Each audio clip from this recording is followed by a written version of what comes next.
Olive Mukabalisa and Dr. Lawrence Jehling are Genocide HateBraker heroes.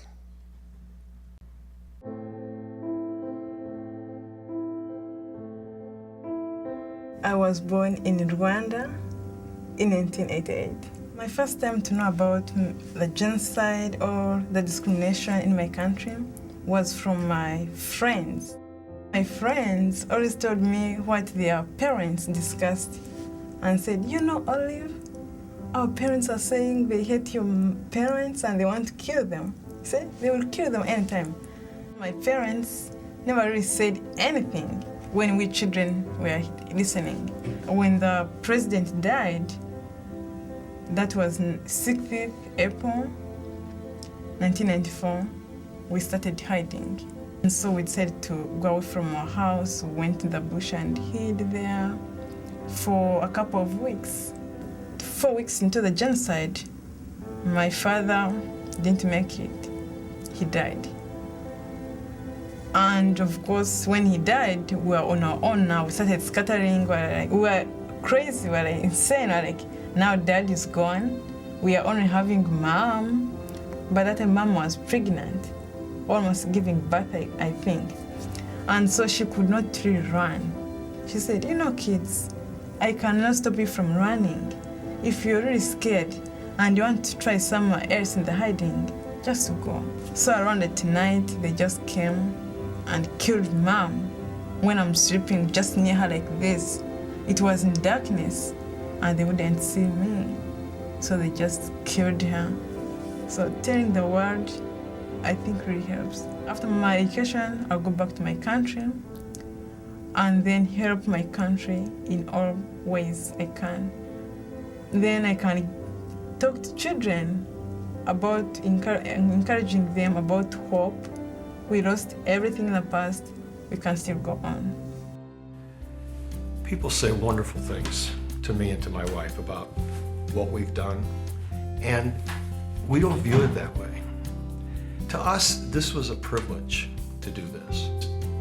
If you could somehow quantify everything that we've put into this, the expense, the time, the emotion, you name it, and if you could somehow bottle it up and put a number on it, what we've gotten in return is 100 times more. And isn't this what we all experience when we do something good for other people?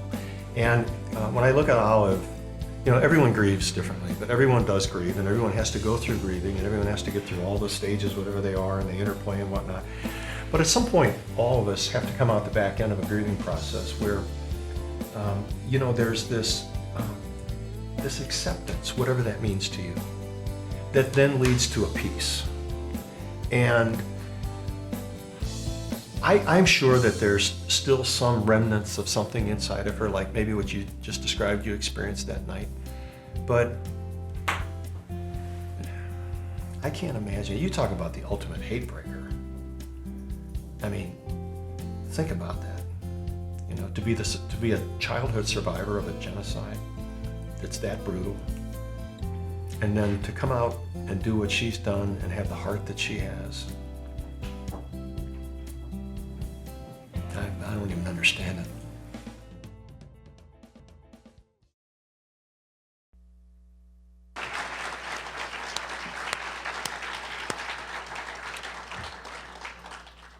David Wilson is the Dean of the College of Arts and Sciences at Webster and of their Human Rights Institute.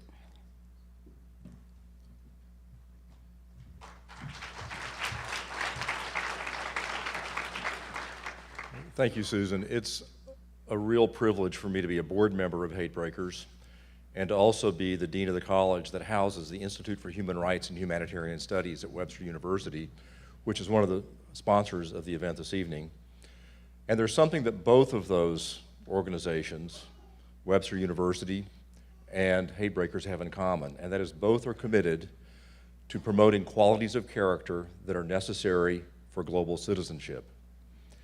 And the reason I'm up here tonight is to introduce to you the #1 champion for global citizenship in St. Louis and at Webster University, a woman who came here 4 years ago, has led this university, has remarkably advanced its mission to transform students for global citizenship and individual excellence. I'm delighted to introduce to you President Beth Strobel of Webster.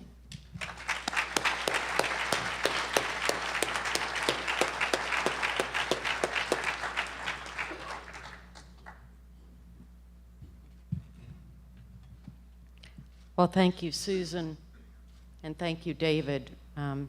It feels quite generous for you to share some part and measure of this event with me tonight, and I'm so proud of Webster University. But I'm here to talk about Olive. Olive, by the time you were 6 years old, you had already lost your parents, as we heard, at the hands of perpetrators of the Rwandan genocide.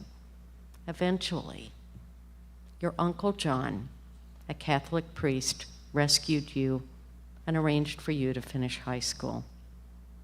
A few years later, when Father John was visiting St. Louis, he had trouble reading his prayer book. So the Passionist nuns introduced him to Dr. Lawrence Jehling, founder of Clarkson Eyecare, to treat his vision. Well, John and Larry bonded as brothers, and according to Larry, before he knew it, these words came out of his mouth: "I'll take care of all the red tape to bring Olive to St. Louis and arrange for her to live here and to attend Webster University." And the rest is history. Olive, I first learned of you in the fall of 2009 when I arrived as Webster University's president, because Janelle Wiley, who's my executive assistant, worked with you on a Webster Works Worldwide project on a service mission, and isn't that what we know about Olive now? Serving others. And it was my privilege then, in 2011, to meet Olive, your benefactor, Dr. Jehling, and to work with him over a period of time to say, how can we take the good model that has been created by Olive herself for what it means to be a hate breaker and assure that that opportunity happens for more Rwandan students at Webster University in the future. And so what a great gift Larry gave you and so many others by creating an endowed scholarship that in perpetuity will create these kinds of opportunities for other students. And so Olive, you have done such a marvelous work. You were just awarded the Master's degree in International Relations, the Dean's Service Award, and we also named you Webster University's Outstanding Graduate Student when you graduated last week. Your plans.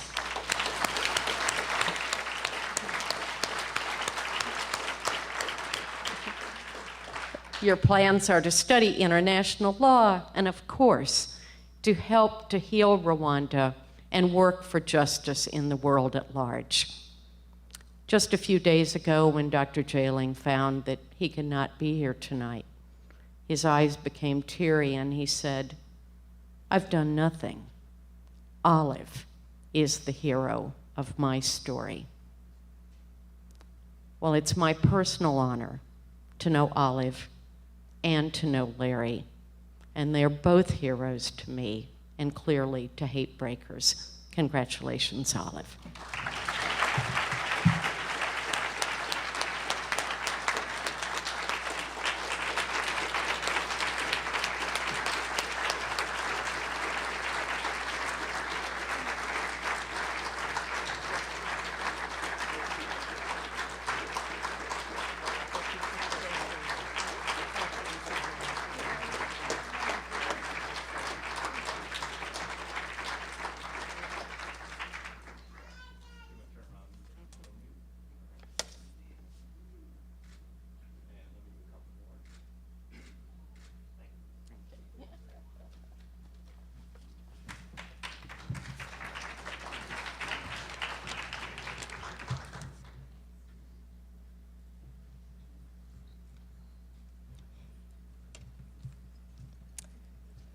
Wow, thank you so much for this award, and thank you so much, everybody.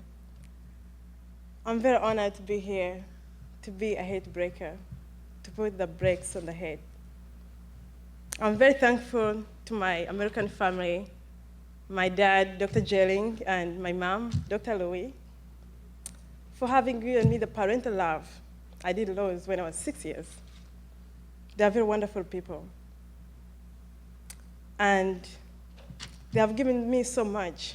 They have taken me as one of their own children. There's no difference between their own biological children and me. We are all the same. I'm so happy because I have mom and dad now. I never knew I would ever have anybody to call mom or dad. But today, as you can see, I have a mom and dad. I'm very proud of Webster University, such a wonderful community. I call Webster University my home. And indeed, it's my home today. Special thanks to Dr. Debbie Pierce. She has been a wonderful person to me. And Dr. Andrea Mira. I think I saw her today. Where is she? Thank you so much. She's a wonderful person I met when I came to Webster. And I just completed my master's in international relations. But in the past 2 years, I've worked on a film documentary called The Rwandan Night, which is yet to come out. And this movie, I've invested in much of my time. It's about genocide.